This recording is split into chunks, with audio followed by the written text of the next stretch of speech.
जी कैफ 1 का lecture 32 start करते हैं। आपको कौन कौन से पास पेपर्स होमवर्क में दिए थे आगे?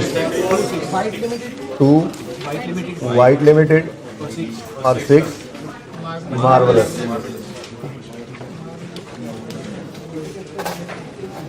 अच्छा जी, क्वेश्चन नंबर 2 अटेम्प्ट किया? मसला है कोई?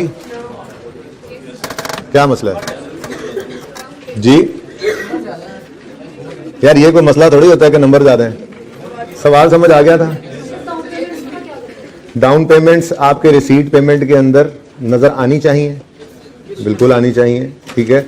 अब मसला यह है कि ये एक अकेला ही पहली दफा ही हुआ था ये काम के डाउन पेमेंट आ रही है, ठीक है। तो कोई बात नहीं, आपने इक्विटी, स्पेसिफिक और जनरल लोन का भी कॉलम बनाया था तो इसका भी एक बना ले। डाउन पेमेंट के 10 कितने आए? 24,000 या 5 मिलियन आ गए? बोलो। अब जब पैसा इस्तेमाल होना है, ठीक है, पेमेंट आनी है, आप रिसीट पेमेंट बना रहे होते हैं, ठीक है। रिसीट पेमेंट स्केड्यूल आप बना रहे होते हैं, उसके अंदर आप क्या करते थे जी? स्पेसिफिक लोन, इक्विटी भी है इसमें, इक्विटी भी है, इक्विटी आ गई, फिर डाउन पेमेंट भी लिख लो, एक कॉलम ही है ना, specific loan, general loan, balance. अब नंबरिंग करनी थी। Wide limited is engage in construction of small township. It announced a new township with the name and style of Ashiana. The estimated cost इतनी है, ठीक है। Company plan to finance the project through share holder equity, bank loan, down payments to be received from buyers. Down payment का मतलब पता है क्या है? थोड़ी सी बात तो की थी शायद कल। देखें, आप कोई भी सोसाइटी नई अगर जो है वो स्टार्ट हो तो जो बंदे वहाँ पे बुकिंग करवाते हैं प्लॉट की जाकर या घर बने बनाए लेने हैं घर की जाकर, तो वो कुछ डाउन पेमेंट, कुछ एडवांस ले लेते हैं। ये एडवांस जो आपने उनको दिया उस पर आपने कोई इंटरेस्ट तो नहीं लेना होता, लेकिन ये पैसा भी वो अपने प्रोजेक्ट में इस्तेमाल ही करेंगे। तो ये एक मुफ्त का पैसा ही है जो आपने प्रोजेक्ट बेचने के लिए पैसे बाद में लेने हैं, उसमें से कुछ पैसे लेकर आप, जाहिर सी बात है, आप 100 वाली चीज़ 150 की बेचते हैं ना, तो 100 की बना के मिसाल के तौर पे 150 की बेचनी थी, तो वो जो 100 की बनानी थी उसमें से 20 रुपए आ गए तो वो भी उसी में लगा दिए, कॉस्ट के अंदर ही लगने, तो इसको यूज़ कर लें, ठीक है। अच्छा, फिर ये समझ आइए बात, डाउन पेमेंट क्या होती है। अच्छा, उसके बाद कहता है जी the land acquired was in possession, the construction started on यकम January 2006 and completed on 30 November 2006। Detail of cost incurred are, documentation 16 फरवरी को। अच्छा, कब काम शुरू किया जी? वो कह रहे हैं कंस्ट्रक्शन यकम जनवरी को। हम अगर कमेंसमेंट की बात करें वो हमने करनी होती है letter of loan received, work started और first construction payment, construction payment, ठीक है ना, काफ़ी है बस, फर्स्ट कंस्ट्रक्शन पेमेंट। और फिर आती है बात सिजेशन की, और वो वर्क कंप्लीशन पे होता है अगर ईयर एंड पहले ना हो जाए तो। अच्छा, ठीक है जी। अब वर्क स्टार्टेड हुआ जी कब? यकम जनवरी 2006 को, ठीक है। अच्छा, आगे एंड कंप्लीटेड ऑन 30 नवंबर 2000, जो भी डेट्स मिलती जाए वो लिखते जाए 2006 पर, ठीक है जी। Detail of cost incurred are as follow. 16 फरवरी 2006 को डॉक्यूमेंटेशन की पेमेंट हुई होगी। भाई ये भी तो उसी कंस्ट्रक्शन की कॉस्ट की ही पेमेंट है, ठीक है। जो डॉक्यूमेंटेशन है, जो लैंड प्रिपरेशन है, जो स्ट्रक्चर बना, जो फिनिशिंग की, ये सारी की सारी कॉस्ट जो हैं ये इसी प्रोजेक्ट की कॉस्ट ही है ना, ठीक है। डॉक्यूमेंटेशन भी बिल्कुल ज़रूरी कॉस्ट है, तो आप इसको 16 फरवरी कह लें, ठीक है। आप कहोगे 16 से कैसे करेंगे, वो हो सकता है लोन ही बाद में, टेंशन क्यों ले रहे हो, आगे तो बढ़ो, ठीक है। अब ये सारी पेमेंट्स आ गई। उसके बाद all above bills were paid on the same dates except for 15 million included in finishing cost which was paid in January 2007। तो इसके दो हिस्से थे, एक 15 और दूसरा बचता कितना है? 23 अच्छा, अब जब आपने रिसीट पेमेंट बनाना था तो 23.5 को लेना था, इस 15 को आपने लेना नहीं था, रिसीट पेमेंट में नहीं लेना था। लेकिन अगर प्रोजेक्ट की कॉस्ट फाइंड करना होती रिक्वायरमेंट, जो कि नहीं है ना, वैसे बोरिंग कॉस्ट भी कैपिटलाइज कह रहे हैं, तो इसलिए आप इस 15 को जस्ट इग्नोर भी कर सकते थे। हाँ, अगर वो कहते हैं कॉस्ट, प्रोजेक्ट की कॉस्ट निकाल दो, तो फिर आपको सारा 38,000 या 5 लेना पड़ता है, ये आपको पता है। अब ठीक हो गया, आगे बढ़ते हैं। Funds were arranged as under, आप लोगों के पास बुक्स हैं, वहां से देख लें। अगर ये मैं सारा सवाल सामने रखने के लिए थोड़ा सा इसको छोटा कर दिया, माजरत, ठीक है। अच्छा, फंड्स कहां से अरेंज हुए? यकम मार्च को इक्विटी आई, यकम मार्च को ही ए लोन आया, यकम मार्च को ही बी लोन आया। चलो ये तो जान छूट गई कि हमें ये देखो लोन ए एंड बी के लिए अलग अलग नहीं करना पड़ेगा। देखो सारी चीजें बाकी तो वैसे ही प्रोजेक्ट की सेम होती हैं, सिर्फ लोन रिसीव्ड की डेट ही टेंशन ही होती थी ना, वो डिफरेंट होती तो हम दोबारा करते। जैसे हमने वो कौन सा सवाल था अभी जो 2 स्पेसिफिक लोन वाला कल परसों करवाया था, ठीक है, तो उसके अंदर हमने क्या किया था, एक लोन और 2 लोन अलग अलग करना पड़ा था। वजह क्या थी? स्पेसिफिक लोन्स की डेट डिफरेंट थी, ठीक है। आज तो लोन्स जो है वो देखो ना, मार्च पे रेज किया, ठीक है, उस पर मार्कअप आ रहा है, उसकी अमाउंट आ रही है, तो ये दोनों ही स्पेसिफिक लोन्स हैं। खामोश तो नहीं है, पर खामोश कह लो आप, तब भी हम स्पेसिफिक लोन ही लेंगे, ठीक है। अच्छा, यानी जनरल लोन इस सवाल में कोई नहीं है, जनरल लोन इस सवाल में था कोई, आगे तो नहीं है ना, सवाल खत्म हो रहा है, ठीक है। अच्छा, तो ये शुक्र है, लोन ए एंड बी दोनों के लिए ये एक ही बनेगा। क्यों क्यों बोलो बोलो बोलो। यक्का मार्च 6 और यक्का मार्च 6 दोनों ही लोन किस दिन आए हैं? यक्का मार्च 6 पे आए हैं। बाकी चीजें तो वैसे ही सेम होती हैं भाई, वर्क तो प्रोजेक्ट पे स्टार्ट होने की एक ही डेट है, फर्स्ट पेमेंट ऑफ कंस्ट्रक्शन एक ही डेट होनी है, वर्क कंप्लीशन की एक ही डेट होनी है। फर्क सिर्फ पढ़ ही कहां सकता था, आप अपने उस सवाल को देख लो, पास पेपर 1 था गालिबन, इमरान लिमिटेड गालिबन, ठीक है ना, उसके अंदर यही तो था, सिर्फ डेट में फर्क आया था लोन रिसीव होने की, ठीक है। लेकिन यहां पे टेंशन ही खत्म होगी। जब कम मार्च 2000 तो लो फरवरी की टेंशन मुक गई आपकी कमेंसमेंट होगी यकम मार्च लेटर से, और सेशन होगी 30 नवंबर पे। कितने मंथ्स बनते हैं? 9 मंथ्स, ठीक है जी। यहां तक को मसला। अब भाई जो मुफ्त के नंबर हैं वो तो 1 मिनट में आप ले सकते हैं, ठीक है। सबसे पहले हमने क्या, बोरिंग कॉस्ट के अंदर क्या लेना होता है? देखो, बोरिंग कॉस्ट के अंदर लोन प्रोसेसिंग चार्जेस आते हैं, सवाल में थे नहीं। जनरल लोन पे इंटरेस्ट आता है, सवाल में था नहीं। और स्पेसिफिक लोन पे इंटरेस्ट आता है और उसकी इन्वेस्टमेंट इनकम आती है। अल्हम्दुलिल्लाह इन्वेस्टमेंट इनकम का रेट भी गिवन नहीं था, तो ले देकर रह गई बात स्पेसिफिक लोन के इंटरेस्ट की, वो तो 1 मिनट में निकल आएगा। हो हाँ, इक्विटी की कॉस्ट नहीं बताई, इक्विटी की, हाँ ये भी आएगी, borrowing cost to be kept, borrowing 30% नहीं, this is not a borrowing, therefore dividend is not a, हाँ equity is not a borrowing, therefore dividend is not a borrowing cost. लिखवाया था कल, नहीं लिखा था तो आज दोबारा लिख लो, equity is not a borrowing, therefore the dividend is not a borrowing cost। अच्छा, तो जान छूट गई, डिविडेंड में आना नहीं, जनरल लोन है नहीं, और डाउन पेमेंट पे आपने कोई इंटरेस्ट पे नहीं करना था, ठीक है, जिंदगी आसान हो गई। चलो, अब मसला यह कि थोड़ा सा ये देख लेना कि लोन्स कितने आए हैं। तो भाई लोन तो यकम मार्च को आए हैं 70 मिलियन के, ठीक है, और पेमेंट सारी 70 की हो ही नहीं रही, हो रही है, ज्यादा हो रही है, कोई बात नहीं है, 70 के अंदर रहते हुए नहीं होगी तो बाकी कहां चले जाएंगे। अभी तो हमने इक्विटी भी यूज करनी थी, फिर हमने डाउन पेमेंट भी यूज करनी थी, ठीक है ना। तो इक्विटी 10, डाउन पेमेंट 24,000 या 5, ये पैसे तो हमारे पास सबसे पहले यूज करेंगे ना इन्हीं को, ठीक है, मुफ्त के पड़े हुए हैं। उसके बाद स्पेसिफिक लोन आप वो भी डेट वाइज ही कर दें, मसला क्या हो रहा है आपको? हाँ जी कर लेते हैं, डेट वाइज कर लेते हैं, कोई मसला नहीं है। डाउन पेमेंट्स आ गई हैं दिसंबर 16 को। ओह इतनी लेट आ रही हैं, इतना लेट आ रही हैं यार, वैसे ये 5 होना चाहिए था, मुझे लगता है सवाल गलत। अच्छा चलो अच्छी बात है, वैसे डाउन पेमेंट होनी चाहिए स्टार्ट में, ठीक है। अगर वो अब सवाल में 6 लिखा हुआ है तो अब सवाल ने गलती की होगी तो सोल्यूशन में अब इसने आना नहीं है, सीधी सी बात है। जब पैसे आए ही नहीं है तो क्या कर सकते हैं हम, ठीक है ना। नंबरिंग कर लेते हैं हम सवाल के हिसाब से, उसूली तौर पर तो सबसे पहले आना चाहिए था, इसको सबसे पहले आते हैं, वैसे सबसे पहले ये इस्तेमाल करते हैं, इक्विटी इस्तेमाल करते हैं, फिर स्पेसिफिक लोन की तरफ जाते हैं, लेकिन चलो हम नंबरिंग करने की कोशिश करते हैं। डॉक्यूमेंटेशन पे हो रही है 16 फरवरी को, यकम जनवरी को क्या हो रहा है? कंस्ट्रक्शन पेमेंट्स की रिसीट पेमेंट्स, पहली रिसीट कब हो रही है? पहली पेमेंट आ गई, कोई मसला नहीं। नंबर 1 पेमेंट 16 फरवरी को, फिर यकम मार्च को लोन आया 2 ए और बी, ठीक है, फिर इक्विटी वो भी आई है, अच्छा 2 ए बी सी, ठीक है जी। उसके बाद मार्च गुजर गया, अप्रैल में कुछ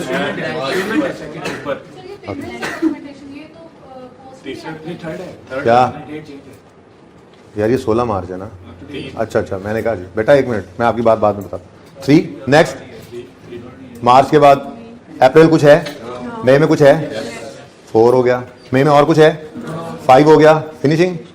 लेकिन इसके अंदर आपको पता है 15 नहीं 23.5 क्या रह गया? रिसीट है बिल्कुल 16 दिसंबर 6, अरे अजीब से 16 दिसंबर 2006, 5 और 5, तो इसको ए कर लो, इसको बी कर लो, या जो मर्जी कर लो। हाँ जी डॉक्यूमेंटेशन का सवाल आ रहा है। जी सारी पेमेंट्स है, तो बेटा रिसीट पेमेंट में भी तो इन्हीं को ही लेते हैं, और किसको लेते हैं। लेकिन कॉस्ट रिक्वायर्ड नहीं है ना कैलकुलेट करना। अगर हम प्रोजेक्ट की कॉस्ट कैलकुलेट करें तो हम क्या करेंगे, हम कहेंगे जी लैंड 180 वो तो वहीं से आ गया, फिर ये सारी डायरेक्टली एट्रीब्यूटेबल कॉस्ट ही तो हैं। पर मसला ये था कि सवाल की रिक्वायरमेंट छोटी सी है, सवाल इतना फैलाने के बाद अगर हम रिक्वायरमेंट पे जाकर देखें तो वो है interest cost to be, borrowing cost to be capitalised, और वो हमारे पास यहाँ पे सामने आ रही है चार्जर लगा लूं, वजह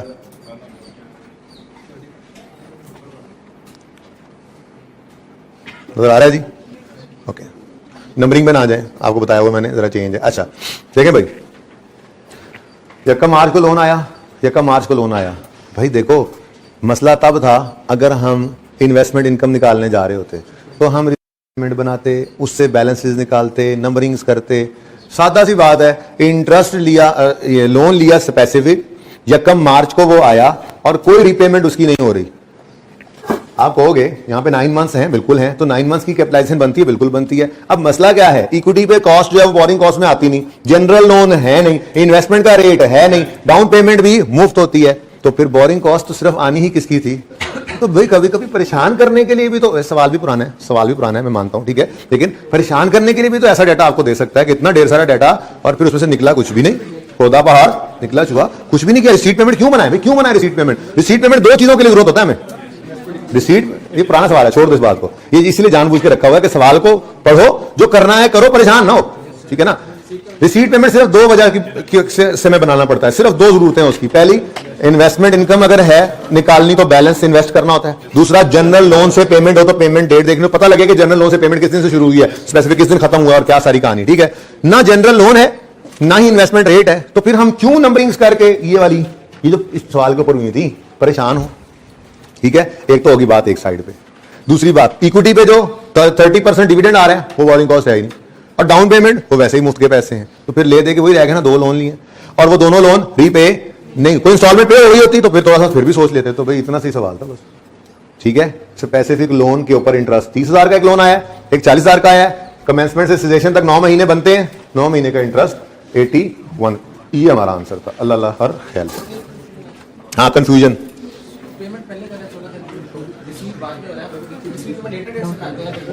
बेटा, रिसीट पेमेंट बना रहे हैं, अगर बनवाता वो तो वो फिर कोई चीज बता देता, कोई जनरल लोन दे देता, फिर कोई जनरल लोन दे देता या इक्विटी को पहले ले आता। मेरे ख्याल में सवाल के अंदर मिस्टेक क्या है, सवाल के अंदर मिस्टेक ये है कि ये 16 दिसंबर 2005 है, लेकिन चूंकि इसका कोई सवाल के अंदर यूज नहीं है, अब इतना पुराना सवाल है कि आईकेएफ की वेबसाइट पे भी नहीं मिल रहा, ठीक है, मिल नहीं सकता कि मैं वहां से देख लूं, तो इसलिए चूंकि इसका यूज कोई नहीं था, वैसे ही डाउन पेमेंट था, तो आप इससे कंफ्यूज ना हो। मसला तब आता जब रिसीट पेमेंट बनाना पड़ता, फिर मैं और आप बहस करते, फिर सवाल को भी बदलता। तो ये सवाल इसलिए एज इट इज रखा हुआ है और यही आपको कहा है कि कोई बात नहीं है। आप ये देखो ना, जनरल लोन नहीं है, इन्वेस्टमेंट इनकम नहीं है, तो रिसीट पेमेंट बनना ही नहीं है। जब बनना होता तो फिर यहां पे भी सही ही होता है, ठीक है। चल उसके बाद मार्वल्स बेटा, दोनों को जैसे मर्जी कर लो, वैसे असूली तौर पे डाउन पेमेंट को सबसे पहले इस्तेमाल कर लेना चाहिए, मेरा ये मानना है, ठीक है ना। लेकिन इस पे कोई ऐसे स्पेसिफिक प्रेफरेंस वही है जो आपको बताई हुई, equity, specific loan, general loan. Down payment आ गई है तो भाई वो भी हमारे पैसे हैं, मालकों वाले भी अपने ही हैं, कोई मसला नहीं, जो मर्जी पहले कर लो, दोनों फ्री ऑफ कॉस्ट है। डाउन पेमेंट बिल्कुल ही फ्री ऑफ कॉस्ट है, इक्विटी पे तो फिर चलो डिविडेंड देना पड़ सकता है। उसके बाद कौन सा जी, मार्वलस। इसमें क्या था? इसमें तो कुछ भी नहीं था।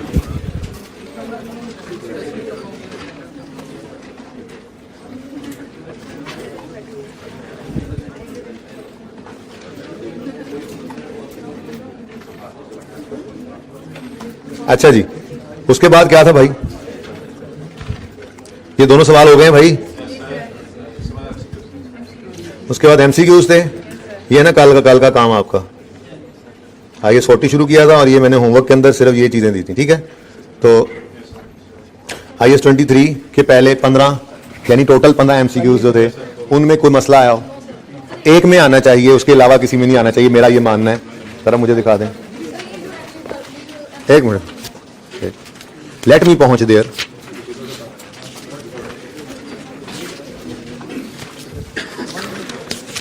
पंद्रह एमसीक्यूज सब बच्चों ने किया, हाथ खड़ा करें। 15 के 15 एमसीक्यूज, जिन्होंने नहीं किया वो अगली बार करेंगे, बोलो इंशाअल्लाह।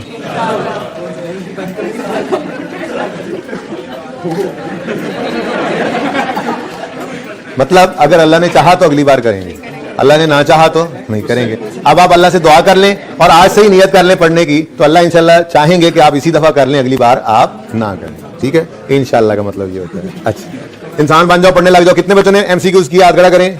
15 के 15 किए। अच्छा, हो गए, कॉन्फिडेंट हुए थोड़ा। मेरे ख्याल में एक में मसला होना चाहिए था, पहले मैं वो डिस्कस कर लूं, फिर बाकियों की बात करता हूं।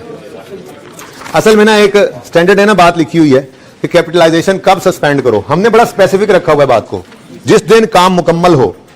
अब न्यूमेरिकली ये काफी है, ठीक है, लेकिन थ्योरेटिकली ना एक कॉन्सेप्ट ये आ जाता है कि स्टैंडर्ड ने कुछ इस तरह की बात लिखी हुई है कि जी सस्पेंड कर देना, बोरिंग कॉस्ट को कैपिटलाइज करना रोक देना जब सब्सटेंशियली सारे काम पूरे हो जाएं।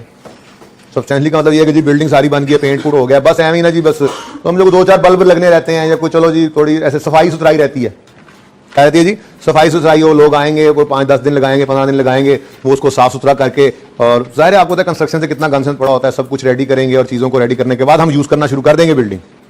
तो स्टैंडर्ड ने कुछ इस तरह के बात लिखे हैं कि अगर सब्सटेंशियली सारा काम पूरा हो जाए तो बोरिंग कॉस्ट को अप्लाई करना रोक दो, बोरिंग कॉस्ट को अप्लाई करना रोक दो, ठीक है। अच्छा 14 capitalisation of borrowing cost should be suspended when substantially all the activities necessary to prepare qualifying asset for its intended use or sale are complete, ठीक है, यानी कि तकरीबन सारे काम अगर यूज करने के लिए बना रहे हैं क्वालिफाइंग एसेट या सेल करने के लिए बना रहे हैं, तो जो उसकी इंटेंशन है यूज करना या सेल करना, उसके मुताबिक जब वो हो गया है सब्सटेंशियली, मतलब तकरीबन ऑलमोस्ट अबव 90% काम ही हो गया है, ठीक है, बस मैंने कहा छोटे मोटे काम रह गए, ऐसे सफाई सुथराई रह गई है, तो क्या कर दो, रोक दो। एक तो ये ऑप्शन है, बाकी पढ़ लेते हैं। कहते हैं during a temporary delay which is necessary part of process of getting an acid ready for it's intended use.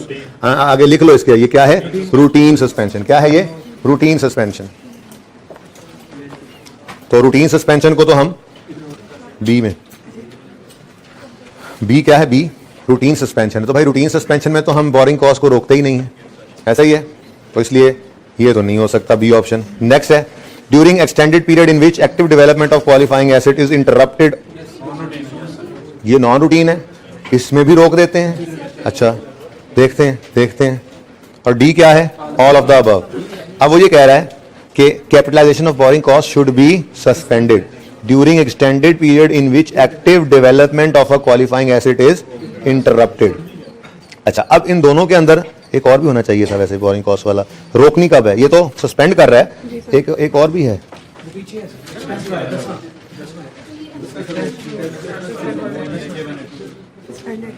अच्छा छोड़े। अच्छा जी इसका आंसर बताएं, अभी आ जाएगा वो, ठीक है, मेरा बुक उठा लो बेटा जी। कैपिटलाइजेशन ऑफ बोरिंग कॉस्ट रोक देनी है तब जब सब्सटेंशियली ऑल एक्टिविटीज पूरी हो जाएं, ये भी सही है जी। दूसरा एक टेम्परेरी डिले आए, नहीं ये तो रूटीन है। तीसरा during extended period in which active development of qualifying asset is interrupted. इसको नॉन रूटीन आप कैसे कह सकते हैं, उसने कहीं लिखा हुआ है, कहीं लिखा हुआ है इंटरप्शन हुई और एक्सटेंशन में चला गया काम।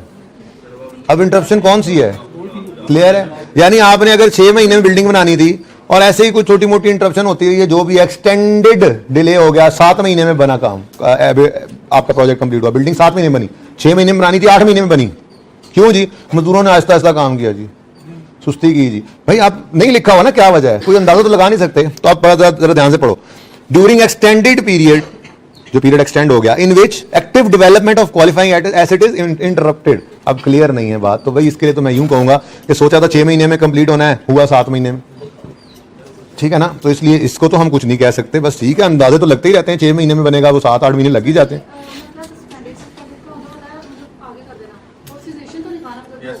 ये आपकी बात ठीक है, लेकिन सस्पेंड करना मतलब रोकना ही होता है ना, ठीक है, थोड़े अरसे के लिए रोकना या पक्का रोकना बात तो एक ही है।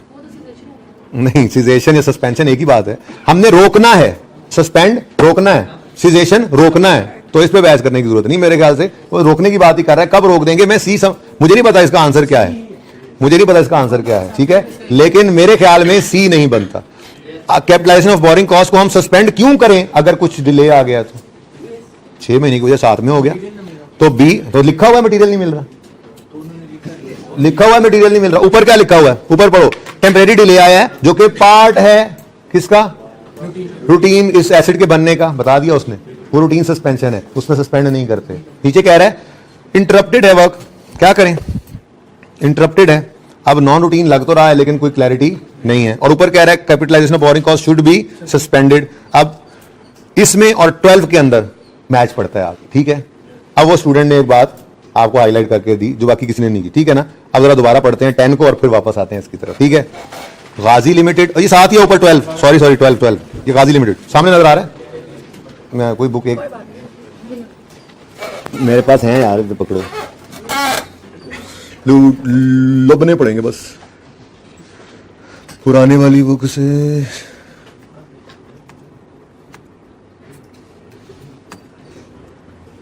अच्छा जी, देखें जो कंफ्यूजन हो ना उस पर खूब बहस करनी चाहिए हमें, ठीक है ना। अच्छा चले ले जी, ले क्या आ गया, 12 आ गया। ओह मेरे पास तो है ही नहीं वो एमसीक्यू, कौन सा भला 14 है। नंबर क्यों बदल गया, कुछ ना बीच में ऐड भी हुए हैं, ठीक है ना, इसलिए आपने वो ये पुरानी बुक है ना। अच्छा वॉल्यूम 2 के अंदर तो एक और भी काम मैंने किया है कि जो पास पेपर में आया ना इसके अंदर तो एमसीक्यूज इकट्ठे पड़े हैं ना एंड पे करके, लेकिन वहां पे मैंने ये किया कि हर चैप्टर के एमसीक्यूज भी रेलेवेंट चैप्टर में डाल दिए थे, ठीक है। ये जरा जल्दी किताब देनी थी तो फटाफट दे दी थी, ठीक है ना। ओके, राजी limited is constructing an office building and is capitalizing borrowing cost according to IAS 23. The office is almost complete. The office is almost complete. The only remaining work is to install furniture. ओ भाई furniture कोई हिस्सा थोड़ा ही था, मतलब हाँ है office का हिस्सा वैसे तो, ठीक है, लेकिन वो फर्नीचर है, वो बिल्डिंग थोड़ी ही थी, ठीक है। अच्छा, is GL allowed to continue capitalisation. अब यहां पे बात आती है कि सीजेशन करनी है या नहीं, ठीक है। तो भाई बहस की मैंने काफी, ठीक है, बच्चे कुछ नहीं माने, एक दो, बाकी सब मान गए, बाकी सब मान गए। अब पढ़ो जाके उस 14 को, 14 है कौन सा है, अब उसका जुमला पढ़ो। यहां पे क्या किया उसने, यहां पे उसने सिजेशन की है, क्या की है, सिजेशन की है, रोक दो। अब बात आती है भाई हाँ वाकई सस्पेंशन और सिजेशन में फर्क है। सस्पेंशन मींस टेम्परेरली आपने रोकना है और सिजेशन मीन खत्म, कहानी खत्म, ठीक है। अब दोनों में फर्क सामने आ गया, ठीक है ना। अगर सिर्फ और सिर्फ 14 पढ़ते तो हम कंफ्यूज हो रहे थे यार रोकने की बात कौन सी वाली कर रहा है, ठीक है। अब 14 पे आए आप, 14 को आप दोबारा पढ़ें, दिखा दे जरा माजरत। Which of the following statement is correct? Sorry, capitalization of borrowing cost should be suspended. और ऊपर वाले को अंडरलाइन करो। कैपिटलाइजेशन उसने सर जुमला बड़ा और तरह से लिखा हुआ है, लेकिन आप ना उस 12 के साथ जरा लिख लें साइड पे करके, वहां पे लिखें सिजेशन और 14 के साथ लिखें सस्पेंशन, ठीक है। 12 के साथ लिखें सिजेशन, जरा जुमला डिफरेंट है ना। अच्छा तो होता वो यूं कहता गाजी लिमिटेड ने काम तकरीबन पूरा कर लिया है, और अगली बात वो यूं लिखता कि capitalisation of borrowing cost should be ceased या स्टॉप्ड, ताकि हम ये बात रह जाता क्लियरली से। 12 के साथ आपने क्या लिखा, सिजेशन, और 14 के साथ क्या लिखा, सस्पेंशन, ठीक है। अब सिजेशन कब कर देनी है, जब ऑलमोस्ट सारे काम कंप्लीट हो जाए। लेकिन सस्पेंशन की बात कर रहा है, when substantially all activities necessary to prepare asset for intended use or sale are complete. ये सस्पेंड नहीं करते, यहां पे सीज कर देते। तो इसके आगे ब्रैकेट में लिखें, लिख लिया भाई आपने, लिखा हुआ ना, यहां पे नहीं लिखा हुआ, मैं क्या लिखा हुआ है जी, कौन सा बेटा, अभी तो 12 और 14 कर रहा हूं, 10 पे पहुंचते हैं। अच्छा एक मिनट, हल तराशा क्या मतलब होता है इसका भाई, पहले जरा ये क्लियर कर लें दोनों, ठीक है। हाँ 14 के साथ क्या लिखा हमने, ए में सिजेशन, इसलिए ये ए नहीं है। बी में कहता है रूटीन सस्पेंशन है, इसमें तो वैसे ही नहीं रोकते। सी में वो कह रहा है during extended period in which active development of a qualifying asset is interrupted.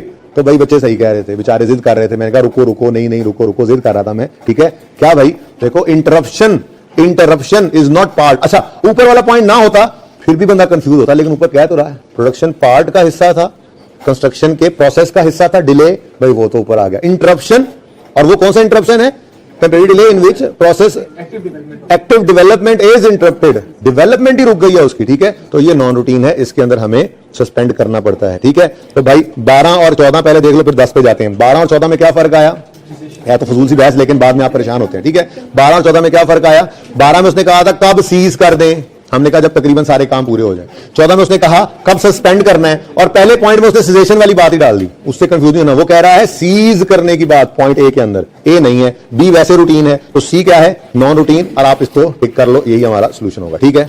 अब आते हैं 10 पे। When activities to prepare an asset for its sale or use are suspended, अब देखो ये सस्पेंशन है, उन दोनों को बहस में इसीलिए लेकर आया ताकि फर्क पता लग जाए, ठीक है। अब एक है सिजेशन, दूसरी है सस्पेंशन, ठीक है ना। अच्छा अब 10वां बोलो, When activities to prepare an asset, किधर गया, for its use and sale are suspended, borrowing cost must be। अब मसला क्या है, मसला यह है कि सस्पेंशन के बारे में उसने बताया नहीं है कि रूटीन है या नॉन रूटीन है, जरा पढ़ लो। When activities to prepare an asset for its sale or use are suspended.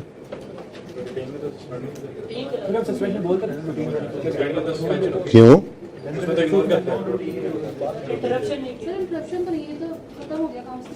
इसीलिए मैंने कहा ये तीनों एमसीक्यू डिस्कस कर लेने चाहिए, अपने अपने अंदाजे नहीं लगाने, ठीक है। सस्पेंशन के बारे में अगर कभी सवाल खामोश हो तो उसे आप नॉन रूटीन अज्यूम करना, ठीक है, लिख लो इसको। और बी है, 10वें का बी है, 12वें का तो मैंने याद ही नहीं क्या बताया था। 12वें का आपने रोकनी है, वो जो भी बनता है, ठीक है, आपने रोक देनी है। जिस दिन सब्सटेंशियली सारे काम पूरे हो जाए तो आपने कैपिटलाइजेशन को रोक देना है, वो जो सा ऑप्शन बनता है लिख लो। और 14 के अंदर सी है, ठीक है, तो सही है, बताएगा उसमें क्या है। 1 में which two of the following, which two of the statement below regarding IAS 23 are correct? ये वाला, borrowing cost must be capitalized if they are directly attributable to qualifying asset. Borrowing cost should cease to be capitalized once related asset is substantially complete. दोनों ही ठीक है। substantially complete अभी तो समझा के आया हूं गाजी में ये तो समझा के आया हूं। सब्सटेंशियली कंप्लीट अगर लिख दे तो समझो तकरीबन कंप्लीट हो ही गया, फिर ऐसे छोटे मोटे काम ही रहेगा। उसने कहा फर्नीचर फिट करना रहता है, मैंने कहा सफाई करनी रहती है, ये बात है बस, ठीक है। C, borrowing cost must be capitalised if they are directly attributable to, नहीं, सारे नॉन करंट एसेट्स की तो नहीं। अगर आप बना बनाया खरीद लें जाके तो फिर आप उसको तो बोरिंग कॉस्ट नहीं दिखाते थे, तो सी नहीं है। Borrowing cost may be capitalised if they are directly attributable to, नहीं मे से कोई नहीं, अगर directly attributable to qualifying asset हो तो मस्ट, भाई पॉइंट डी पढ़ा आपने, वो कहता है borrowing cost may be capitalised if they relate directly to qualifying asset. क्या कोई ऑप्शन है? वो 2003 से पहले पुराने स्टैंडर्ड में होता था, हमने उस्तादों से सुना, IAS 23 पुराने में, वहां पे ऑप्शन था, अब ऑप्शन खत्म हो गया। 2003 में ये बदल गया था और उसने ऑप्शन खत्म कर दिया था। उसने कहा था अगर क्वालिफाइंग एसेट से रिलेट करता है बोरिंग कॉस्ट तो उसको लाजमी कैपिटलाइज करना है। तो मे की वजह से सी, ये डी नहीं है। और नॉन करंट एसेट सारों के ऊपर नहीं करते बोरिंग कॉस्ट कैपिटलाइज, सिर्फ क्वालिफाइंग एसेट पे करते हैं, तो ये भी नहीं है। तो ए और बी वॉज करेक्ट, ठीक है। हाँ, मैस प्रोड्यूस इन्वेंट्री जो होती है ना बेटा, देखो मैंने आपको जिस दिन क्वालिफाइंग एसेट की एग्जांपल डेफिनेशन लिखवाई थी, तो अगर पहला लेक्चर ओपन करना मुझे जरा हेल्प मिल जाएगी, मुझे रट्टा भूला हुआ है। मैंने कुछ ऐसे बात लिखवाई थी, qualifying asset is an asset which takes substantial period of time, ठीक है, to get ready for its use. तो उसकी मैंने एग्जांपल 1 लिखी थी PPE बिल्डिंग, एग्जांपल 2 मैंने लिखी थी इंटेंजिबल अकाउंटिंग सॉफ्टवेयर, और एग्जांपल 3 मैंने लिखी थी इन्वेंट्री और लिखा था जहाज, एरोप्लेन, हवाई जहाज। अब मुझे बताओ, जो हवाई जहाज बनाने वाली कंपनी है वो रोजाना 1500 2000 हवाई जहाज तो बना लेती होगी, ज्यादा बन जाएंगे, साल में 1 लाख जहाज प्रोड्यूस करने की कैपेसिटी रखती है वो, ऐसे होता है। तो हवाई जहाज is not a sort of inventory which can be mass produced, जो कि बल्क में ऐसे आपका प्लांट चल रहा है और धड़ाधड़ प्रोडक्ट्स निकल रही है, क्या निकल रहा है, हवाई जहाज निकल रहे हैं, खड़क खड़क खड़क खड़क खड़क, नहीं। तो वो इन्वेंट्री जो मैस में प्रोड्यूस हो सकती है, क्या मतलब, आपका प्लांट लगा हुआ है और वो टॉफियां बना रहा है, वो टॉफियां निकले आ रही हैं फटाफट, वो मैस प्रोड्यूस हो रही है इन्वेंट्री, तो वो तो भाई क्वालिफाइंग एसेट हो ही नहीं सकता। क्वालिफाइंग एसेट की तो शर्त ही यही है कि वो अच्छा खासा अरसा ले बनने में। तो अगर इन्वेंट्री ने क्वालिफाइंग एसेट बनना है तो जरूरी है कि हवाई जहाज हो। क्या मतलब, वो ऐसी चीज हो जो 3 4 5 महीने लेती हो बनने के लिए, सही है। कौन सा एमसीक्यू कह रहे हो आप? मैंने मैथ्स के लफ्ज से कोई मसला हुआ मुझे, तो इस वजह से मैंने कहा which of the following is not a qualifying asset? Mass produce inventory, बताओ, mass produce inventory qualifying asset हो सकती है? मैस में प्रोड्यूस हो जाने वाली इन्वेंट्री कोई अच्छा खासा आसान नहीं लेती बनने में, वो तो बस फौरन बनती चली जा रही है, ठीक है ना, तो सही है। Manufacturing plants, yes they can be a qualifying asset अगर इंस्टॉल होने में 3 4 महीने लग जाए। मेड टू ऑर्डर इन्वेंट्री हो सकती है, अब इसमें उसने क्लियर नहीं ना किया, तो मेड टू ऑर्डर इन्वेंट्री तो आप कहते हैं मुझे बहरी जहाज बना दो, मैंने जो है ना वो आज पे इस दफा जो है ना समुद्री रास्ते से जाना है, अपना हवाई जहाज बहरी जहाज बना के मैं जाऊंगा, तो भाई मेड टू ऑर्डर इन्वेंट्री तो वो कुछ भी हो सकता है, वो 3 4 5 6 8 10 महीने भी ले सकती है, साल भी लग सकता है। मैस प्रोड्यूस तो नहीं है ना, तो मैस प्रोड्यूस तो सामने नजर आ रहा है कि भाई वो तो कतई नहीं हो सकती क्वालिफाइंग एसेट। और last is investment property. Investment property बना भी तो सकते हैं, जरूरी नहीं है कि आपने बेचनी है। हमने अभी आज कल ही तो शुरू किया है, तो मैंने इंशाल्लाह वो आपको अभी पढ़ाना है, ठीक है। अंडर कंस्ट्रक्शन भी होगी इन्वेस्टमेंट प्रॉपर्टी, तो देखेंगे, ट्रांसफर आज पढ़ते हैं, ठीक है, ओके। तो बहरहाल इन्वेस्टमेंट प्रॉपर्टी जो है उसको अगर आप बना रहे हैं और बना के आपने किराए पे बेचना है तो उसकी कॉस्ट के अंदर इंटरेस्ट की कॉस्ट ऐड करनी है। अगर इन्वेस्टमेंट प्रॉपर्टी भी बनने में अच्छा खासा अरसा ले तो वो भी क्वालिफाइंग एसेट है भाई, ठीक है। तो वो जो आपने पहले दिन एग्जांपल्स लिखी थी ना, उन एग्जांपल्स में आप जाके चौथी चीज लिख सकते हैं, investment property. Boring qualifying acid की डेफिनेशन मैंने लिखवाई थी, तब मैंने IS 40 पढ़ाया नहीं हुआ था। वैसे तो भी मैंने इंटेंजिबल भी नहीं पढ़ाया, लेकिन थोड़ी बहुत बात आप सुनते चले आ रहे होते हैं शुरू दिन से इंटेंजिबल की, ठीक है ना, थोड़ी बहुत। तो हमने लेक्चर 123 के लेक्चर 1 में डेफिनेशन लिखी थी क्वालिफाइंग एसिड की, और लेक्चर नंबर 1 ऑफ IS 23 में मैंने कहा ये लिखी थी। 24 कहां से आ गया, स्टैंडर्ड की बात, स्टैंडर्ड। वो पहले लेक्चर की डेफिनेशन पे सब पहुंचे हुए हैं। डेफिनेशन थी qualifying asset is an asset which takes substantial period of time for its use, ठीक है। अब एग्जांपल में लिखा हुआ है PPE, इंटेंजिबल, इन्वेंट्री, और चौथी चीज लिखो इन्वेस्टमेंट प्रॉपर्टी। इन्वेस्टमेंट प्रॉपर्टी लिख के ब्रैकेट में लिख लो plaza given on rent. Plaza बनते हुए तो टाइम लगता है ना, अगर हमने बनाया तो आप लिख लो शॉपिंग मॉल या प्लाजा, कुछ भी आपने रेंटल पर्पस के लिए कोई चीज भी रखी हुई है भाई, तो वो इन्वेस्टमेंट प्रॉपर्टी है। लेकिन अगर उसको और यार ये क्वालिफाइंग एसिड बिल्डिंग भी बन के तो PPE बन जाती है ना। बिल्डिंग बनते बनते क्वालिफाइंग एसिड भी बन गई तो PPE। सॉफ्टवेयर बनते क्वालिफाइंग एसिड था, बन गया तो इंटेंजिबल। इन्वेंट्री जो मैस प्रोड्यूस नहीं है, बनते क्वालिफाइंग, यानी कि उस अरसे में इंटरेस्ट को ऐड करना है ना, जब बन जाए तो उसको भेज देना जहां का वो था। ऐसे ही इन्वेस्टमेंट प्रॉपर्टी अगर खुद बना रहे हैं, प्लाजा खुद बना रहे हैं, किस लिए बना रहे हैं जी? हमने जी रेंटल पे देना है इसको। इन्वेस्टमेंट प्रॉपर्टी बना रहे हो ना, इन्वेस्टमेंट प्रॉपर्टी बना भी नहीं सकते हो, ठीक है। तो अगर आप इन्वेस्टमेंट प्रॉपर्टी खुद बना रहे हो, जगह खाली पड़ी, चलो यार यहाँ पे ना 3-4 मंजिला एक प्लाजा बना देते हैं, उसको किराए पे चढ़ा देंगे, ठीक है। मकसद क्या है? बिजनेस के यूज के लिए नहीं है। मकसद ये नहीं वेले पड़े, जगह वेली पड़ी थी, पैसे वेले पड़े, चलो लगा दो। तो इन्वेस्टमेंट प्रॉपर्टी बन रही है, तो बनते क्वालिफाइंग एसिड है। उतने अरसे को अगर लोन से फाइनेंस किया तो इंटरेस्ट को ऐड कर दो उसकी इन्वेस्टमेंट प्रॉपर्टी। वो जो कल आपने एंट्री किया investment property debit cash credit, उसमें फिर मटेरियल लेबर ओवरहेड के साथ बोरिंग कॉस्ट भी ऐड हो जाएगी, ठीक है।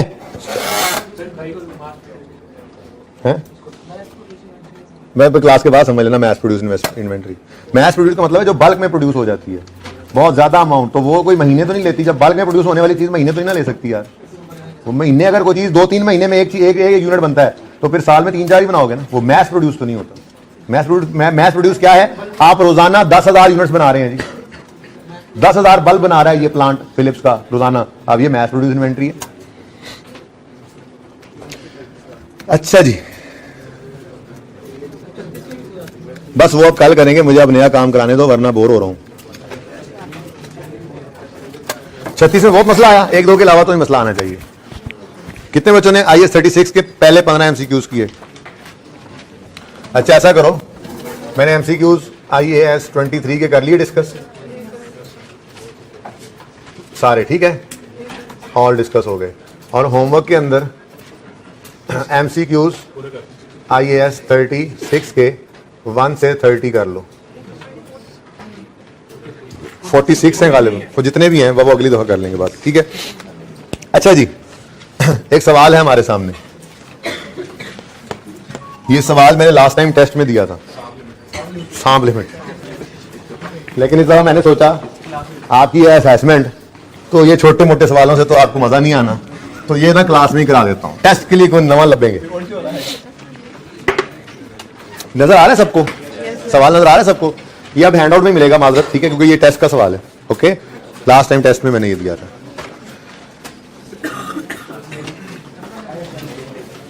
रिक्वायरमेंट पढ़ो जरा।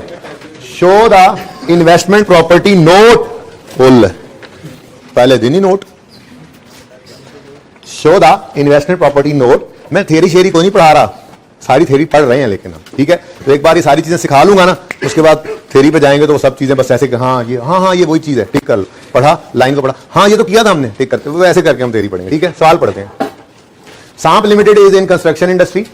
It constructs buildings for resale, for leasing and for private use. Leasing जिंदगी में याद रख लेना, अभी कभी सवाल में वो दे देना, इसको रेंट ही कहना है आपने, ठीक है, रेंटल।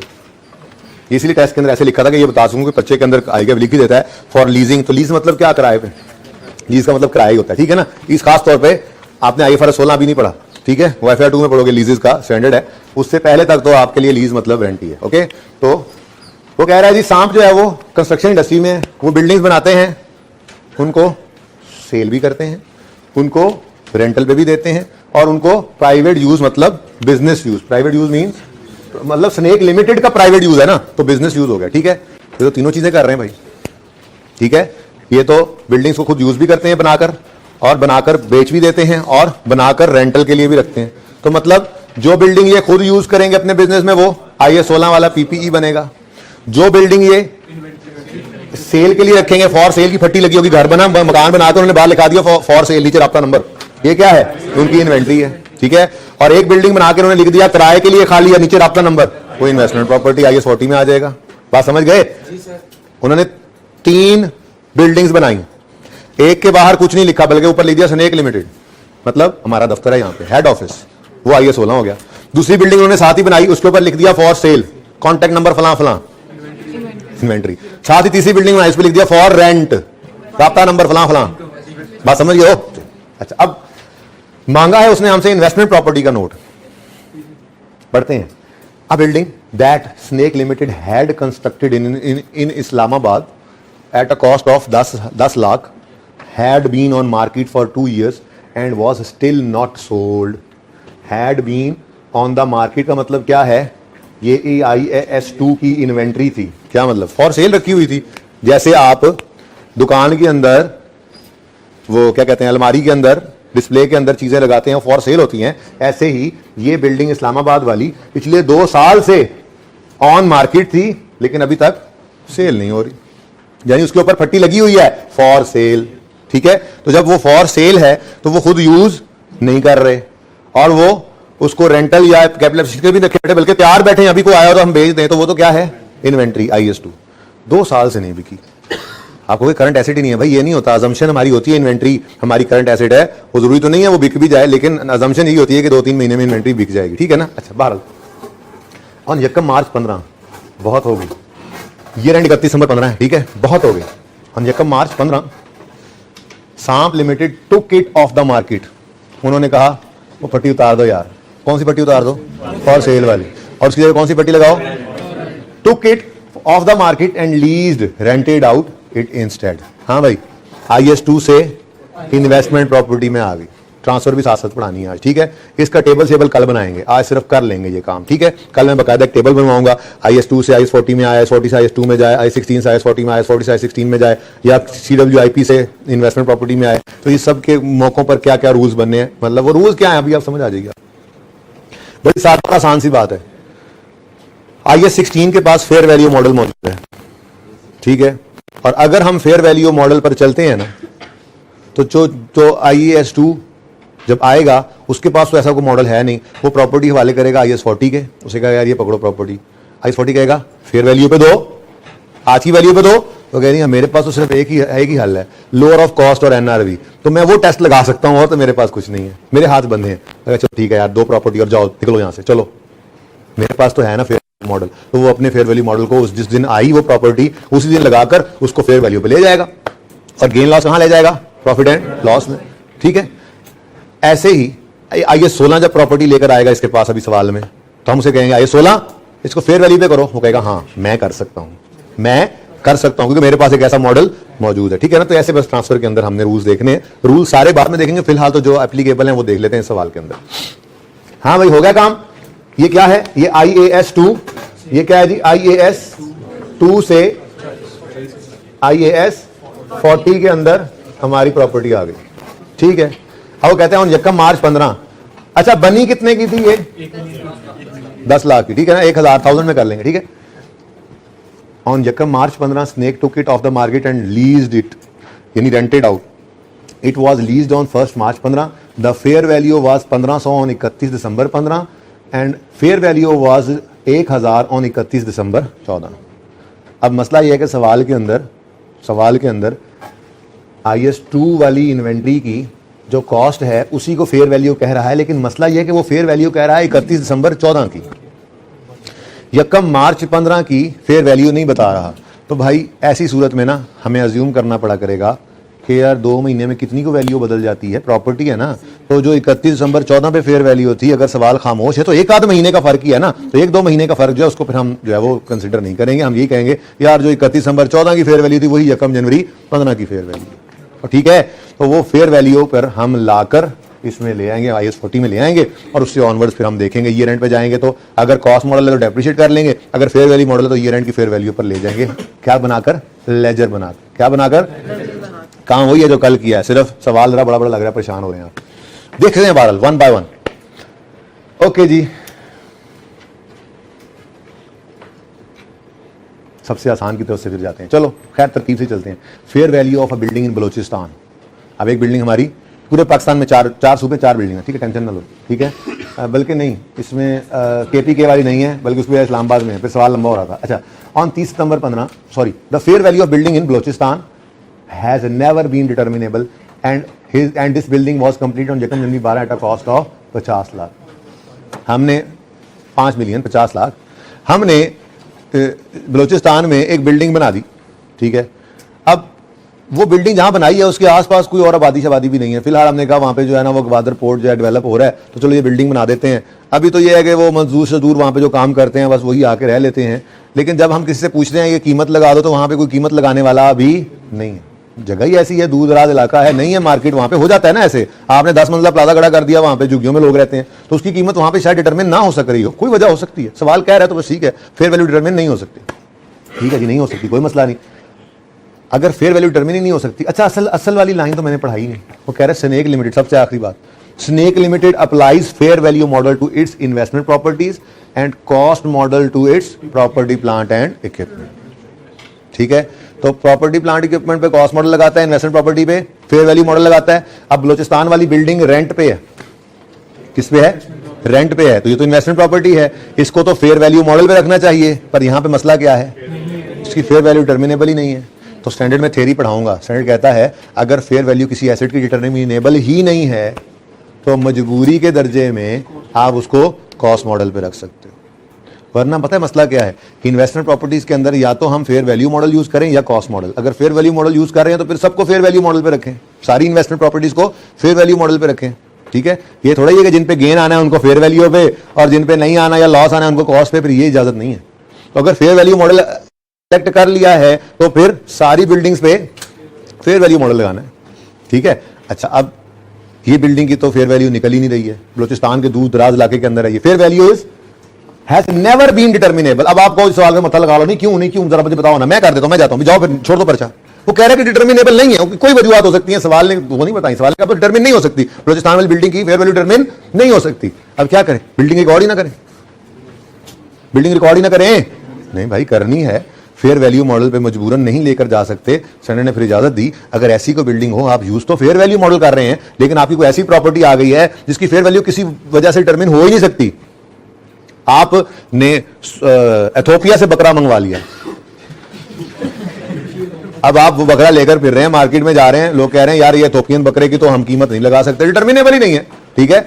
आपको मंडी में लेगा नहीं यार यहाँ पे तो भजन यहाँ पे नहीं, इसकी फेयर वैल्यू कोई नहीं, आपको यार मेरे हिसाब से तो ये लाखों का है, लेकिन मार्केट कोई नहीं अवेलेबल। हाँ, अगर लोग एथोपिया से बकरे मंगवाने लग जाएं और कई सारे बकरे वहां पे और भी इकट्ठे हो जाएं तो फिर शायद फेयर वैल्यू डिटरमिन हो जाए। फिलहाल तो एथोपियन बकरे की फेयर वैल्यू डिटरमिन होना मुमकिन नहीं है, कुछ इस तरह का मामला है। बिल्डिंग फिलहाल अकेली है, कहीं दूर दराज इलाके में, वहां मार्केट अभी डेवलप नहीं हुई है, तो बस ठीक है, नहीं है। अब हमने इस बहस में नहीं पढ़ना, सोच में नहीं पढ़ना, सवाल कह रहा है तो ठीक है, ओके। अच्छा, आगे कहता है ये बहरहाल 50 लाख में हमने बनाई थी, it's total estimated useful life is 10 years, अब लाइफ दे दी इसने, and residual value is 1000, both estimates have remained unchanged. ये बिल्डिंग हमारे पास थी और है, ठीक है। IS 40 में है, IS 40 में ही रहेगी, लेकिन कॉस्ट मॉडल पे, हालांकि इसकी इजाजत नहीं थी वैसे, पर मजबूरन हम क्या करें, ठीक है। इधर देखो, ये IAS 2 में थी, ओपनिंग डेट पे इस्लामाबाद वाली बिल्डिंग ओपनिंग डेट पे हमारे पास नहीं थी, ठीक है। इस्लामाबाद प्रॉपर्टी ओपनिंग डेट पे हमारे पास नहीं थी, इस साल में एडिशन में आएगी।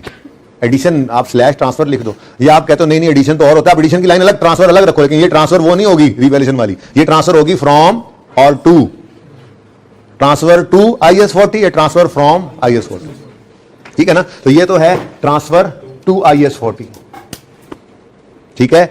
ये ओपनिंग में नहीं थी, क्लोजिंग पे है, ये ओपनिंग में भी थी, क्लोजिंग में भी है, लेकिन कॉस्ट मॉडल पे है।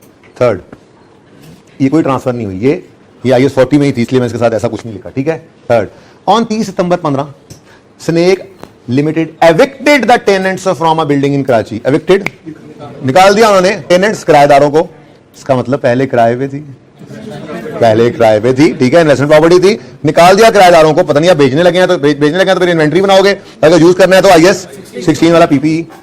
And moved its head office into the building instead, अपना हेड ऑफिस वहां ले गए। हाँ भाई, IAS 40 में थी ये बिल्डिंग, IAS 16 में चली गई, ठीक है।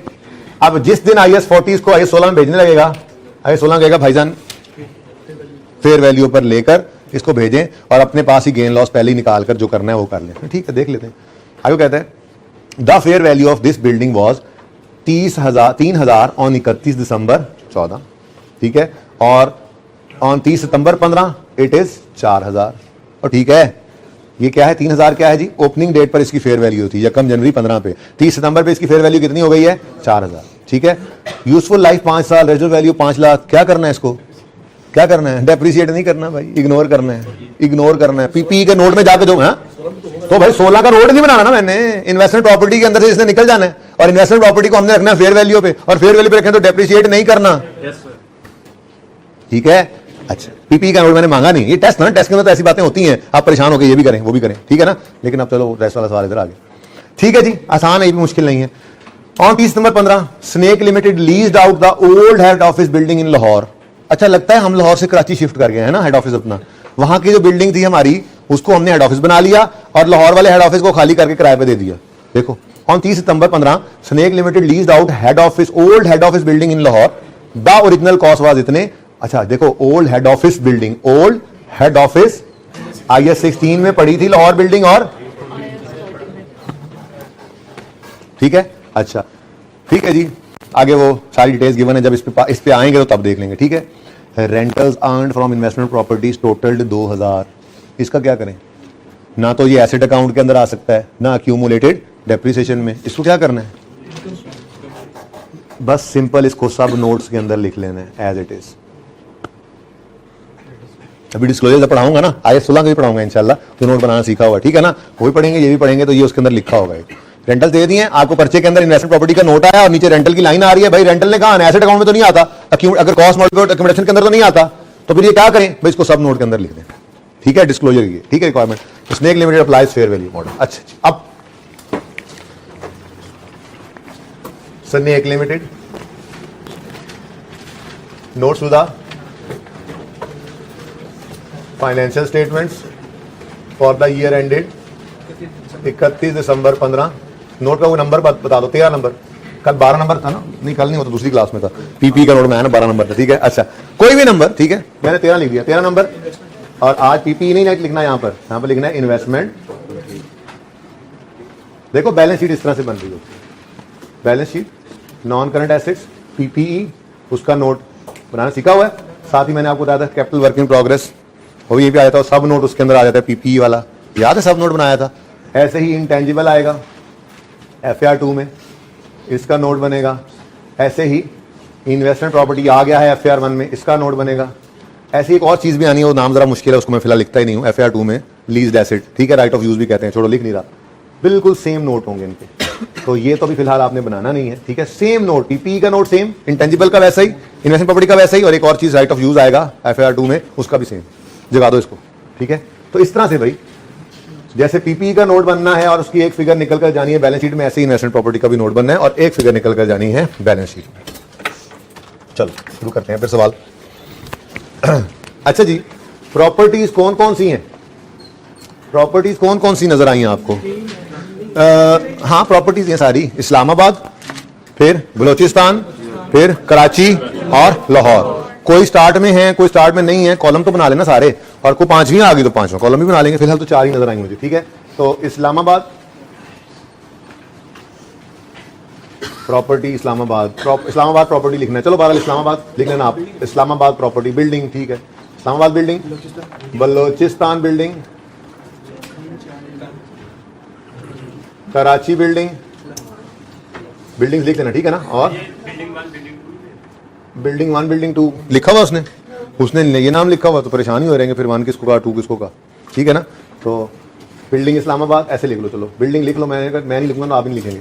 बिल्डिंग बलोचिस्तान, बिल्डिंग कराची और बिल्डिंग लाहौर, और टोटल आएगा, और टोटल का जो एंड होगा वो बैलेंस शीट के फेज पे। ठीक है, शुरू करते हैं।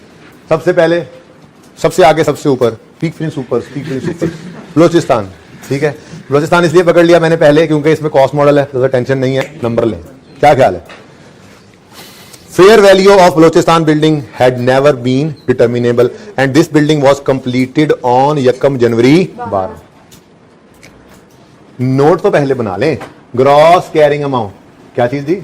ग्रॉस कैरिंग अमाउंट इसलिए लिख दिया, कॉस्ट इसलिए नहीं लिखा क्योंकि जो कॉस्ट मॉडल पे उसकी कॉस्ट नजर आएगी, जो फेयर वैल्यू मॉडल पे उसकी फेयर वैल्यू नजर आएगी, इसलिए जान छुड़ाओ ग्रॉस कैरिंग अमाउंट, बिल्कुल वैसे ही। ओपनिंग बैलेंस, फिर अच्छा इसमें रीवैल्यूएशन तो है नहीं, इसमें रीवैल्यूएशन नहीं है। ठीक है, इसमें फेयर वैल्यू मॉडल है, और फेयर वैल्यू मॉडल में हमने लेजर कल बनाया था, देख लो क्या होता है, या फेयर वैल्यू गेन आता है उससे एसेट बढ़ता है, या लॉस। तो हम लिख दिया करेंगे फेयर वैल्यू एडजस्टमेंट, जैसे वहां पे लिख देते ना रीवैल्यूएशन, सरप्लस है तो प्लस, दो लाइनें क्यों लिखें, यहां पे भी लिख देंगे फेयर वैल्यू एडजस्टमेंट, या गेन स्लैश लॉस लिख लो, ज्यादा बेहतर है फेयर वैल्यू एडजस्टमेंट। गेन आए तो प्लस, लॉस आए तो माइनस। ठीक है, फेयर, बल्कि चलो एक और चीज भी है, ये जरा ये देख लेते हैं, ट्रांसफर टू या फ्रॉम। ओके, वो उसी वक्त ध्यान से देख लेंगे प्लस करना है या माइनस करना है। ओके, उसके बाद फेयर वैल्यू एडजस्टमेंट, और बिल्कुल हाँ एडिशन तो लिखा ही नहीं। तरतीब क्या रखनी चाहिए ज्यादा बेहतर, पहली बार मैं बना रहा हूं आपके सामने इस सेशन के अंदर नोट, पहले एडिशन रख लें, चलो फेयर वैल्यू एडजस्टमेंट से तो पहले लिखना ही चाहिए। हाँ क्योंकि मैंने तो इसने लिख लिया ना, इसलिए रीवैल्यूएशन होती ही नहीं है इसमें,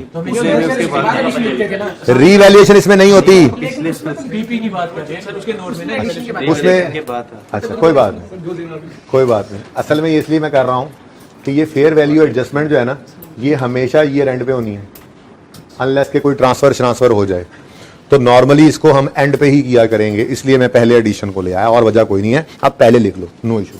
फेयर वैल्यू एडजस्टमेंट के बाद भाई डिस्पोज भी होगी, पढ़ाया नहीं है अभी पढ़ाया नहीं है, ये सिर्फ ट्रांसफर है इस सवाल में, डिस्पोजल नहीं है। ठीक है, वो इंशाल्लाह कल या परसों में पढ़ेंगे, तो फिर टेस्ट के अंदर डिस्पोजल रख लेंगे। ठीक है, ओके। उसके बाद क्लोजिंग बैलेंस, टेस्ट वाली धमकी लगा दी मैंने आपको। ठीक है, अब तो आदत सी होगी। आप क्या टेस्ट लाइन इसदी लगी, नजर लगी ताड़ी, सिलेबस जो हम बुध तक पढ़ेंगे इंशाल्लाह, चलो मंगल तक। ठीक है, जो मंगल तक पढ़ेंगे वो बुध में टेस्ट होगा, और ऑनलाइन वालों आप बुध वाला लेक्चर लेके टेस्ट देंगे। अच्छा, उसके बाद भाई देखो, अगर तो इधर देखो, सारे इधर देखो, अगर फेयर वैल्यू मॉडल है तो इसकी जरूरत ही कोई नहीं होगी, एक्सेप्शन तो होती ही नहीं है, जीरो। ठीक है, इसकी जरूरत कब पड़ेगी, जब कोई एसेट पड़ा होगा कॉस्ट मॉडल पे। ठीक है, ये तो जिंदगी आसान होगी। ओपनिंग बैलेंस, फिर ट्रांसफर का कोई चक्कर यहां पे नहीं है, ये वो ट्रांसफर तो नहीं है, ट्रांसफर टू और फ्रॉम इन्वेस्टमेंट प्रॉपर्टी है, ये ट्रांसफर टू इन्वेस्टमेंट प्रॉपर्टी होगा, ये ट्रांसफर फ्रॉम इन्वेस्टमेंट प्रॉपर्टी होगा, ये वो रीवैल्यूएशन वाली डेप्शन की ट्रांसफर नहीं है। ठीक है, depreciation for the year, disposal और क्लोजिंग, ट्रैक पे चढ़ा दूं ना, उसके बाद ट्राई तो कर सकेंगे कम से कम। Okay, now the difficult thing is these lines, मुझे लगता है सही लग गई तफाक से। अच्छा, बस नोट बन गया। मुझे तो आपको पता है मसला यही होता है लाइनों वाला, मेरा तो मसला हो गया हल, अब आपका मसला हो जाना है शुरू। ठीक है, क्योंकि पता ही आपको होमवर्क में चला जाना इस सवाल ने, स्केल ही रख लूँ। हाँ सही कह रहे हो, इतना मैं वेला हूँ, स्केल से टाइम ज़्यादा लग जाएगा भाई। ठीक है, अच्छा इसी तो आपको भी कहता हूँ स्केल ना यूज़ किया करो। अच्छा जी, बलूचिस्तान की बात हो रही थी। ठीक है, अब हमें 31/15 का नोट बनाना हो तो 1 जनवरी 15 पर ओपनिंग चाहिए, और ये तो हमें सीखा हुआ हमने ये काम 1 जनवरी 15 की बजाय, हालांकि रिवाइज मॉडल नहीं लेकिन एक आदत पड़ी हुई है। ठीक है, जैसे भाई कह रहा था आदत पड़ी हुई है मुझे। ठीक है, तो 31 दिसंबर 2014 पे जाएंगे और क्लोजिंग्स निकाल लेंगे। ठीक है, अब बात हो रही है इस वक्त बलूचिस्तान बिल्डिंग की, फेयर वैल्यू तो कभी डिटर्मिनेबल थी ही नहीं। अच्छा, तो इसका मतलब ये कॉस्ट मॉडल पे रहेगी, इसने किस पे रहना है जी। अब अगर कॉस्ट मॉडल पे है तो कभी ये एसेट रीवैल्यू, ये बिल्डिंग रीवैल्यू मतलब फेयर वैल्यू पे गई ही नहीं, तो फिर एसेट अकाउंट में क्या पड़ा होगा? कॉस्ट पड़ी होगी।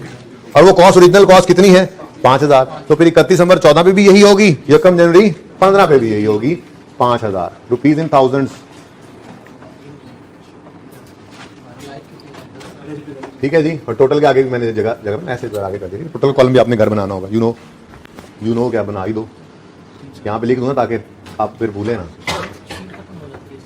शीट खत्म हो जाती है तो लैंडस्केप में बना लिया करो, मैं क्या करूं? ओके ठीक है। अच्छा जी 5000 ये हो गया। अब अगला मसला आता है एक्यूमुलेटेड डेप्रिसिएशन का। ठीक है, एक्यूमुलेटेड डेप्रिसिएशन मेथड है स्ट्रेट लाइन और लाइफ है इसकी 10 साल।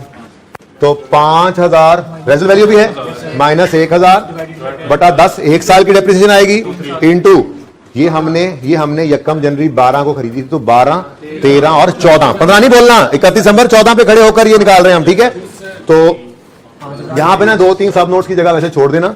ठीक है ना, मेन नोट की बॉडी खत्म होगी ना, नीचे उसी तरह से लिखेंगे हम मेजरमेंट बेसिस, मैं वही लिख रहा हूं।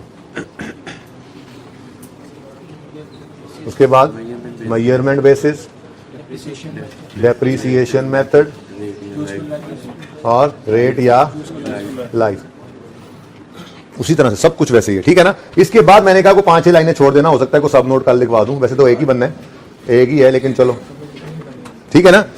और फिर आपने हेडिंग बनानी है, 5-6 लाइनें छोड़ने के बाद हेडिंग बनानी है वर्किंग। ठीक है ना, तो ये काम वर्किंग में कर लेते हैं। वर्किंग ए, हमने निकालनी है इस बिल्डिंग की डेप्रिसिएशन 31 दिसंबर 14 तक। 31 दिसंबर खरीदी थी हमने, यकम जनवरी 12 पे। कॉस्ट है इसकी 5000, रेजल वैल्यू है इसकी 1000 इंटू, फिर शुरू हो गया डिवाइडेड बाय 10, ये आ गई 1 साल की डेप्रिसिएशन इंटू यकम जनवरी 12 को इसे खरीदा था हमने, पूरा 12, पूरा 13 और पूरा 14। 31 दिसंबर 14 तक कितने साल गुजर गए? आंसर क्या आ गया? 1200। ओपनिंग डेट पर 1200। कंफ्यूजन है कोई? क्लियर है? बोलो। अब इस साल की डेप्रिसिएशन निकालो, इसको क्लोज करो। क्यों? ना तो इसमें कुछ ट्रांसफर टू फ्रॉम हुआ, ना इसमें कोई एडिशन है, इसकी फेयर वैल्यू एडजस्टमेंट हो ही नहीं सकती। क्यों? कॉस्ट मॉडल पे है, डिस्पोजल भी इसका कोई नहीं है। ठीक है, तो ये 5000 की 5000 पे ही पड़ी है।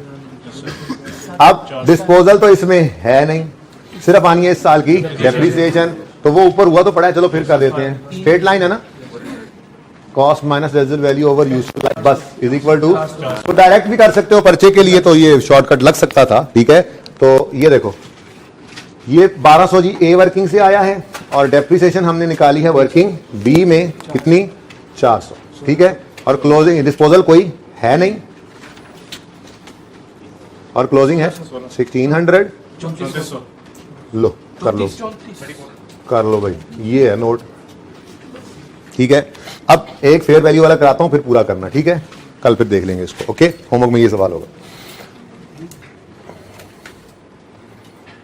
ये IS 40 से IS 16 में जा रहा है, चलो देख लेते हैं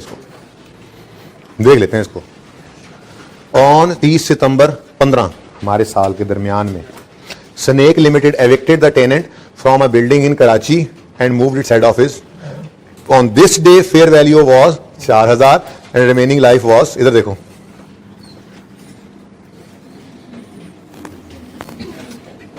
भाई IS 16 में करना होगा जो भी करना होगा, इसका हमें क्या। ठीक है, बस मुझे इतना पता होना चाहिए इस दिन फेयर वैल्यू कितनी थी। ठीक है, और फेयर वैल्यू इसकी पिछले साल के एंड पे कितनी थी? 3000। ठीक है ना। अब जब भी फेयर वैल्यू मॉडल हो, इन्वेस्टमेंट प्रॉपर्टी हो, तो क्या सिखाया आपको? लेजर बना लो। ठीक है, बिल्डिंग कौन सी है?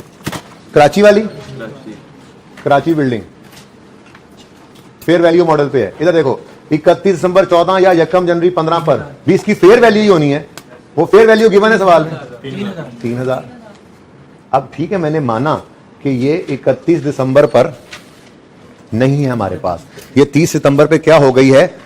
ट्रांसफर हो गई है। लेकिन IS 40 कहता है अगर कोई बिल्डिंग हमारे पास फेयर वैल्यू मॉडल पे है और वो कहीं और जा रही है, तो हम उसको फेयर वैल्यू मॉडल पे पहले लाएंगे जिस दिन उसको ट्रांसफर करना है, और जो गेन लॉस होगा उसको प्रॉफिट एंड लॉस के अंदर रिकॉर्ड करेंगे और फिर उसको उठा के बाहर फेंक देंगे। ठीक है, तो थोड़ी देर के लिए ऐसे नोट नहीं करना, बल्कि ऐसे ही करना। वर्किंग है ना, इधर देखो, मैं कहूंगा जी इधर 30 सितंबर 15, 30 सितंबर 15, मैं कहता हूं क्लोजिंग है, थोड़ी देर के लिए ऐसे, ठीक है। और क्या सिखाया था, क्लोजिंग डेट पर क्या लिख लिया करो, मैं फेयर वैल्यू इसकी लिखूंगा, कितनी 4000, ठीक है। अब 1000 का क्या आ गया, गेन आ गया, fair value gain, balancing figure हमेशा निकालोगे, कहा था। अब इसकी एंट्री होगी इन्वेस्टमेंट प्रॉपर्टी डेबिट, किधर है कराची, ये इन्वेस्टमेंट प्रॉपर्टी डेबिट कितने से, 1000 से, तो ये 1000 समझ आ रहा है, इन्वेस्टमेंट प्रॉपर्टी डेबिट, और प्रॉफिट एंड लॉस हो गया क्रेडिट, हो तो बना नहीं रहे हम, ठीक है, ये बात समझ आई। लेकिन अगली बात देखो, ये 31 दिसंबर 15 पर हमारे पास क्लोजिंग में नहीं पड़ी हुई, बल्कि हमने क्लोजिंग पर तो कर दिया है इसको जीरो, क्लोजिंग तो क्या है जीरो, ये तो ट्रांसफर हो गई है किधर, IAS 16 में, तो यहां पे मैंने यूं लिख दिया PPE अपने लेजर में, बात समझे। तो ट्रांसफर की एंट्री पता लग गई हमें, ट्रांसफर की एंट्री क्या है, बड़ी सादा सी बात है यार, PPE में एक चीज चली गई इन्वेस्टमेंट प्रॉपर्टी से निकलकर, तो उसकी एंट्री क्या बनी, property plant equipment debit investment property credit, और इस दिन की फेयर वैल्यू पे ट्रांसफर किया, और इससे पहले इसको लेकर आए फेयर वैल्यू पे, जो गेन लॉस था उठाकर लेके कहां पे, और सही है, बात समझे हो। अच्छा भाई पूरा तरतीब तो ये नहीं थी, तरतीब तो ये थी पहले ओपनिंग लिखता मैं और फिर सारा कुछ, लेकिन जरा मैंने कहा चलो ये बात पहले करनी, ठीक है।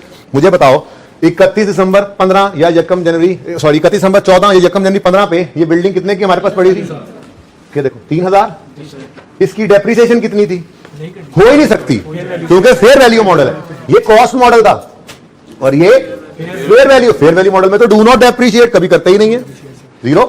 अगली बात देखो, जीरो जीरो और जीरो, कभी कुछ आ ही नहीं सकता, कुछ भी नहीं होगा इधर, खाली छोड़ देना पर्चे में, फेयर वैल्यू मॉडल है, ओके। अच्छा काम तो हो गया भाई, 3000 से बढ़ के 4000 किया, अब ये ऊपर भी हो सकता है एडजस्टमेंट, नीचे भी आगे, कोई मसला नहीं है, तरतीब से चलो। 3000 से बढ़ाकर किया 4000, और फिर 4000 को ट्रांसफर कर दिया PPE में, एडिशन तो कोई था नहीं, डिस्पोजल तो कोई था नहीं, यहां पे क्या बच गया, क्योंकि 4000 पर लाके इसको कहां कर दिया था हमने, ट्रांसफर आउट। आसान मुश्किल, थोड़ा सा प्रैक्टिस करनी पड़ेगी घर जाके, खत्म नहीं होगा स्टैंडर्ड, ये चल रहा है। यकम जनवरी 15 पे 3000 पर हमारी बिल्डिंग पड़ी है, क्योंकि फेयर वैल्यू मॉडल यूज कर रहे हैं, ठीक है। 30 सितंबर 15 पर मैं कहता हूं जी क्लोजिंग लिख लो, आज की फेयर वैल्यू 4000, अगर आज क्लोज कर देते तो कितना होता 4000, तो उठाकर लेके किस पर 4000 पे, 1000 से सरप्लस बुक किया, investment property debit, fair value gain profit and loss में क्रेडिट। अब ये कैरी डाउन में नहीं पड़ा, बल्कि इसको हमने इस दिन फेयर वैल्यू पे लाया और कर दिया ट्रांसफर PPE में, तो क्लोजिंग क्या हो गया जीरो। ये मैंने इस तरह से बना दिया था, आप तरतीब से बनाए बेटा, वहां पे प्रॉपर्टी प्लांट इक्विपमेंट में, बिल्डिंग्स में, एडिशन के अंदर, जी जी, और कहां, तो PPE का नोट नहीं ना बना रहा मैं, ठीक है।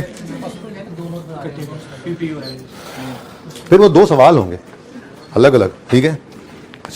वैसे प्रैक्टिकली तो दोनों ही बना रहे होगे आप, जब आप खुद बैठे अकाउंट्स बना रहे होगे अपनी ऑर्गेनाइजेशन में, ठीक है, तब तो दोनों ही बना रहे होगे, इन्वेस्टमेंट प्रॉपर्टी का बना रहे होगे, ये भी बना रहे होगे, ठीक है। आगे बढ़ते हैं जी, आखिरी देख लेना, छुट्टी करें,